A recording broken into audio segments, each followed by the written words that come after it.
it might not be as bad here as it is in a lot of other places in any particular single category, but it's just a cumulative effect that I think that makes it a good example of what's happening all over the country. This is how democracy and health and quality of life is dying. Hey, it's Jordan. I am in Flint, Michigan, East Palestine, Ohio, Tumwa, Iowa. Please support the only independent outlet on the ground covering what the corporate media covers up. The state health department, the state environmental department, they've issued violations to this multi-billion-dollar packaging company while simultaneously gifting them with God knows how much, millions of dollars, but they're not doing anything else. So now you, the citizens, are asking the EPA for money to basically do what the EPA should be doing themselves. Could you explain what specifically you're asking the EPA for and what the money would do?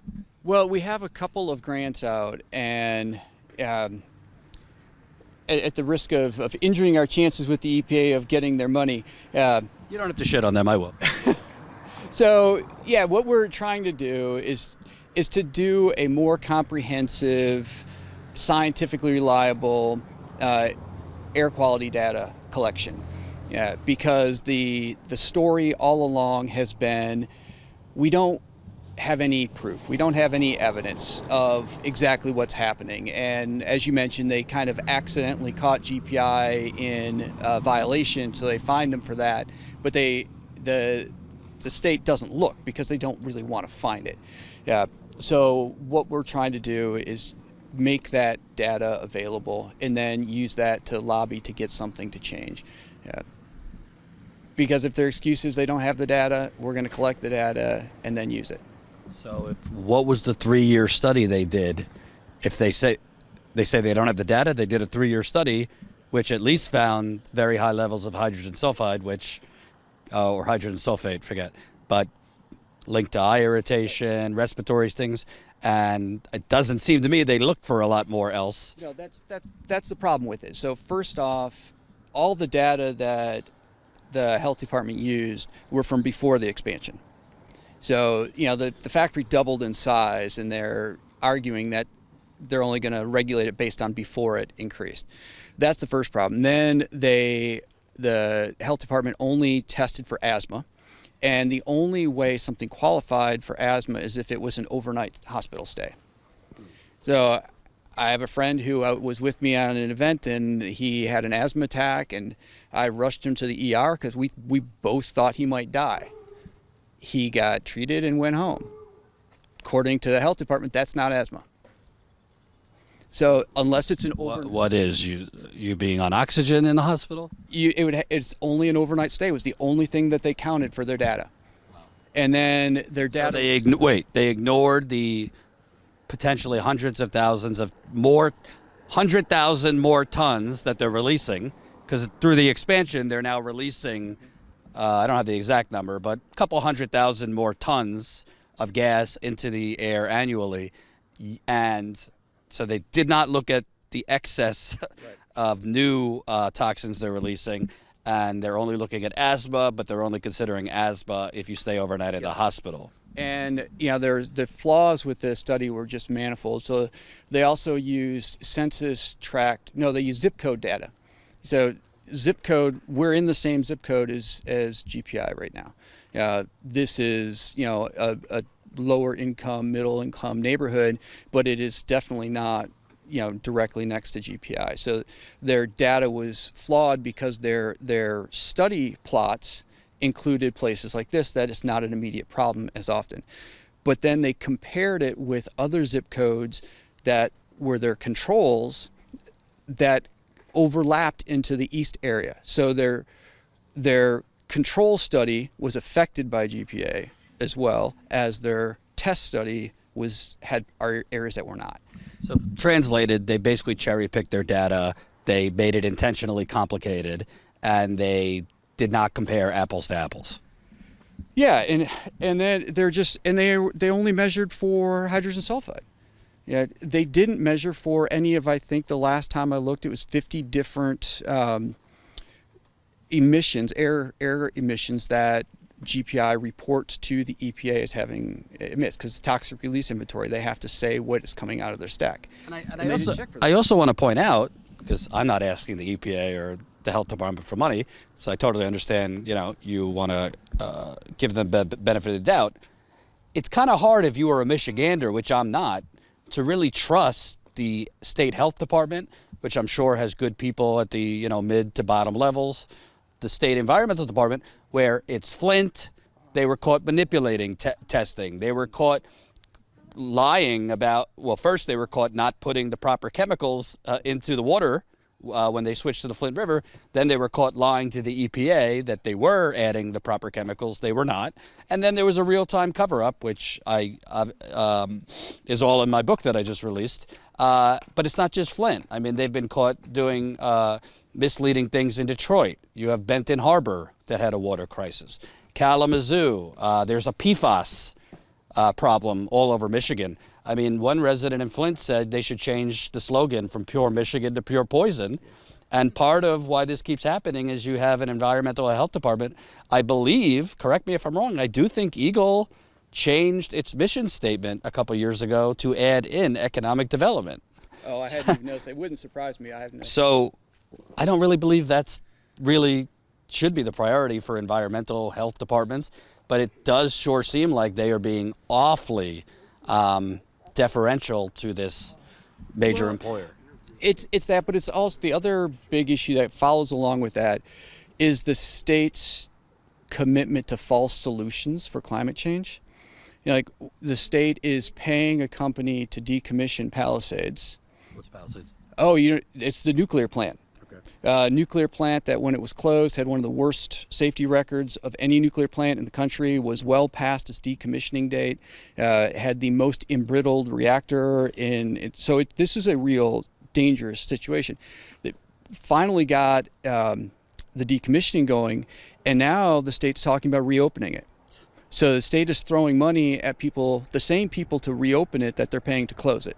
But how are they going to reopen a contaminated area and not further contaminate? Well, it's not contaminated yet because it hasn't melted down yet, but this is a really serious issue that they're even considering this. It's something that the local community worked really hard to get support because that was a big tax base. There's some impoverished communities. This is out on the lakeshore. And there's some impoverished communities out there that depended on that tax base, so that there were decades of work with community groups to figure out how can we do this in a just way. So everybody continued to have employment, the schools continued to be funded, and we finally got to that, and now they're talking about reopening it. And the Fed's talking about giving them, I think it was $1.6 billion. No, that was the 3 Mile Island.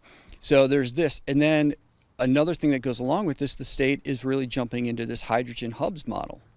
And if you haven't gone down that road, hydrogen is not, it's a false solution to climate change. The build-out time, the cost, the danger of hydrogen pipelines. This state is just throwing, and you see that with all the battery plants. When we say the state, we're saying the taxpayers, because the taxpayers are essentially footing the bill for all these bond deals. Making the decisions. Right. That's the important. You mentioned democracy earlier, and this is where it comes to play in the state. We have terrible FOIA laws in the state, and that's why the state always ranks as one of the highest and the most corrupt in the country. So you mean the poisoned people of Kalamazoo, majority black, did not vote for this plant that's poisoning them to expand, nor the $125 million bond deal, which Governor Whitmer's administration approved? Probably not these hydrogen hubs. And not the arena that I think it was Ryan or Joe mentioned. The arena being built downtown. People have been fighting that arena for over a decade. There's never been a significant number of the community supporting it. It's always been opposed. It's always been pushed on us from the billionaires. State legislature had to change laws so that it could be built. So the state is enabling this as well. They say it's all private money, but there's a whole bunch of incentives that go along with changing roads and changing infrastructure.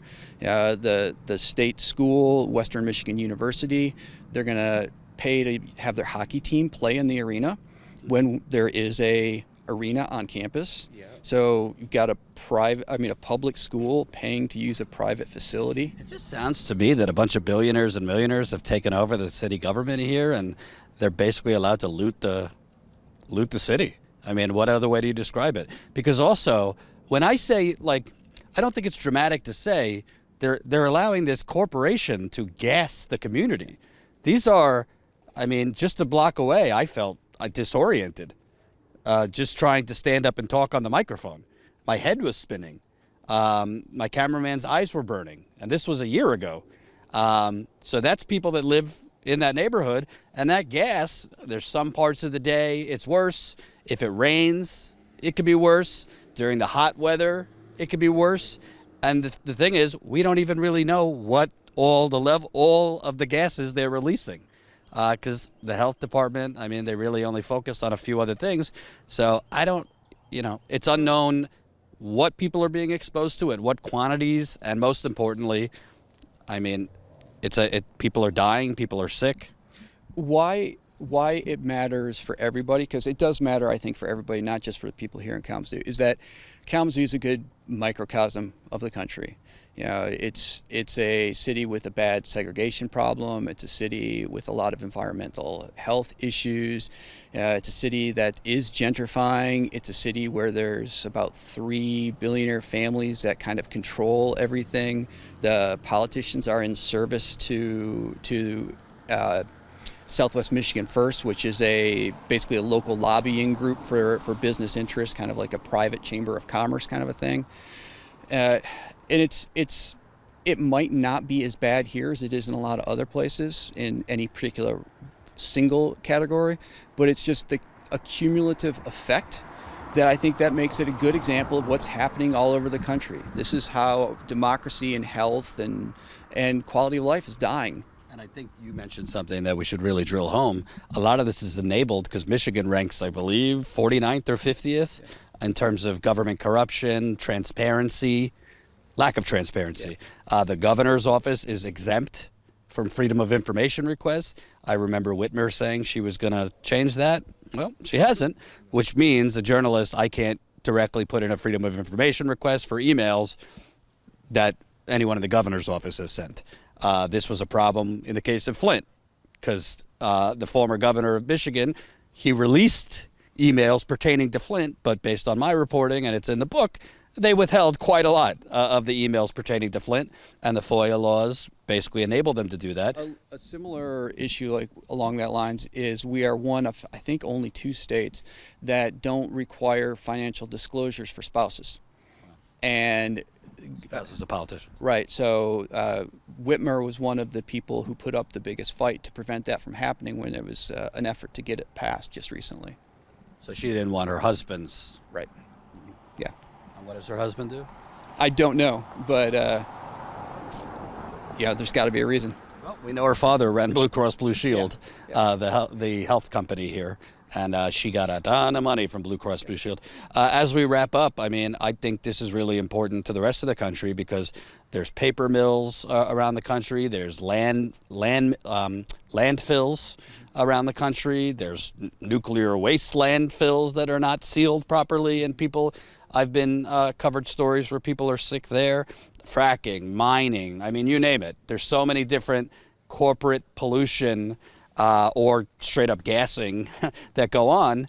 And yeah, the stories are different in a lot of places, but the common thread is corporations govern the site. It's the corporation site. They're kind of chummy with the local city government. You find all sorts of odd financial transactions and tax breaks and bond deals. And meanwhile, the people are suffering.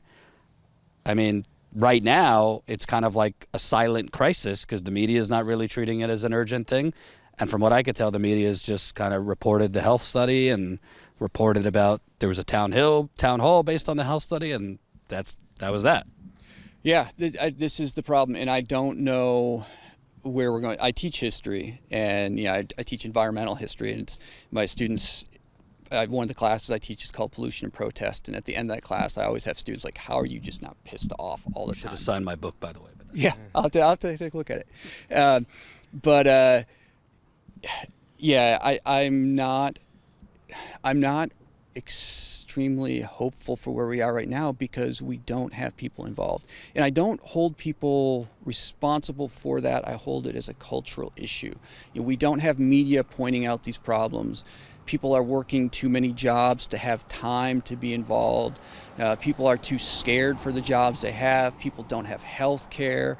I mean, how can we have mass movements like in the 60s or 70s if, nobody can get the time off work and nobody can risk their employment, and people come out of school with such big debt that they're scared of losing their job because they'll be bankrupted by the college loans they're still carrying. What you're saying makes me think of, we did a reporting trip maybe last year or the year before on inflation and spoke with a woman in West Virginia, and she said, I would love to go to the protest. I can't afford the gas to get me there.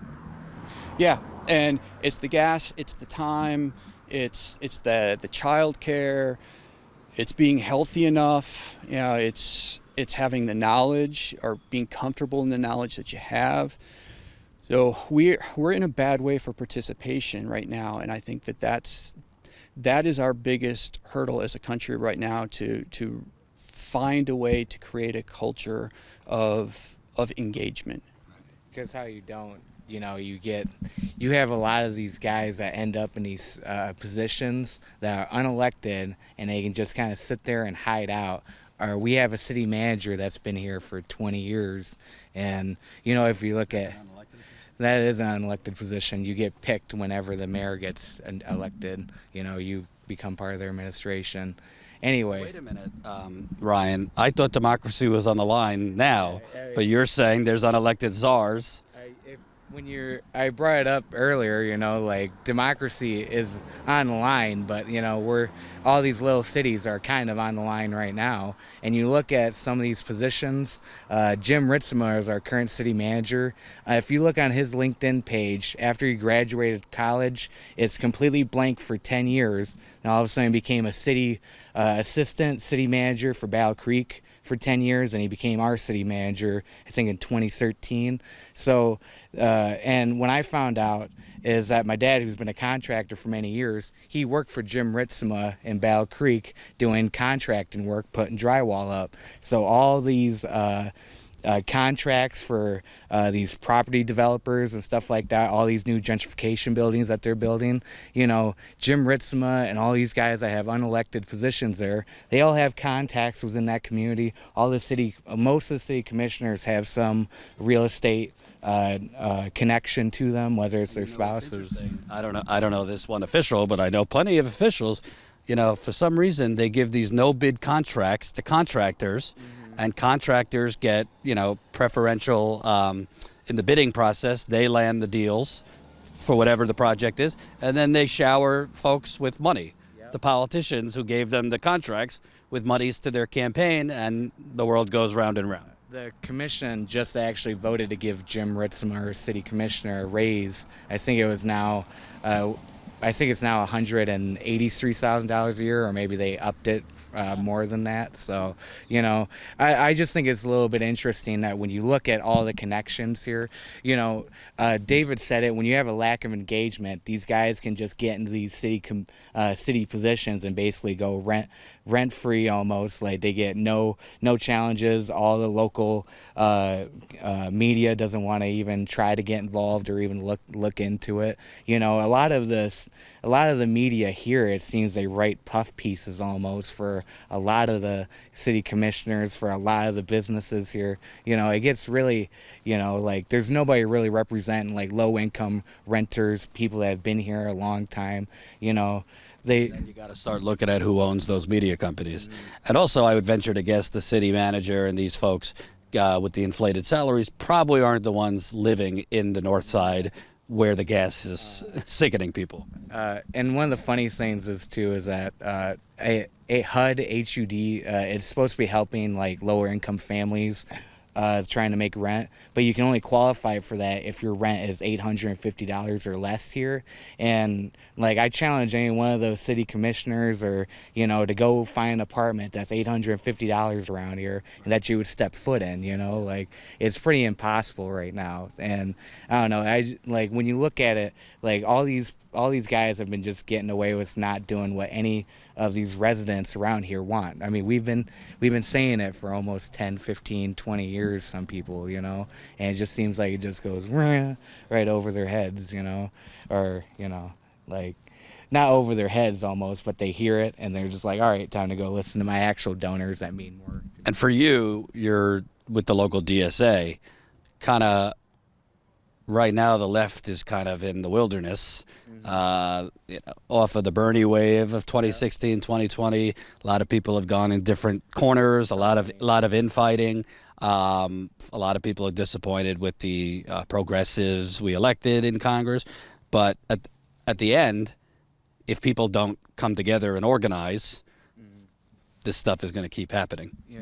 You know, I don't like to use the big tent saying, but, you know, in Southwest Michigan DSA and DSA in general, you're going to have a bunch of lefties from different, you know, sects of the left, you know, and we all have to organize together. And then when you're part of this bigger organization, that means getting out into more normalized, like, neighborhood associations. You know, being on the local level here is where you're going to make the most amount of impact. And, you know, when we all have our disagreements, but, like, you know, like, we're getting to where we need to be. You know, we're fighting the powers that be here. You know, when we actually win, or, you know, like, winning is ever a left-leaning thing, but, you know, when we actually get to the point, you know, then we can have all these discussions about disagreements. But right now, you know, find your local chapters. Like, you know, people are dying to get work done. And, you know, people are, like, as long as we're all in good faith trying to work together to a good cause, you know. I've done recently, these last few years, like, helping the homeless through my mutual aid group. I have met a lot of other organizations, whether it's church groups,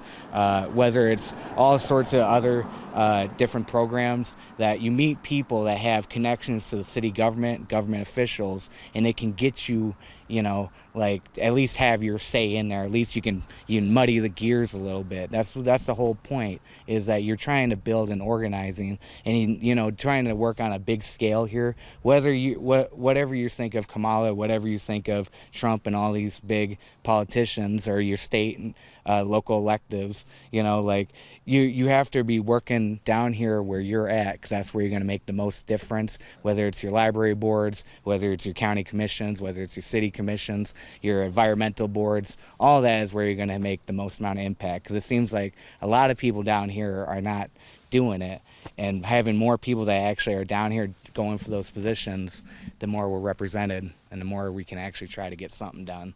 So my last question is, I think part of the problem with any of these situations, whether it be Flint, others, is trying to convey to the masses that it's urgent.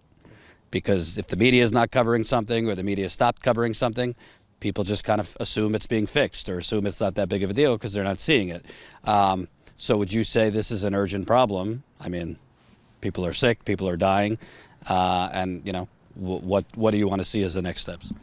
Yeah, it is. It's definitely an urgent problem, because, as you said, I mean, even if people are only having, even if it was just an odor, and it was just an annoyance,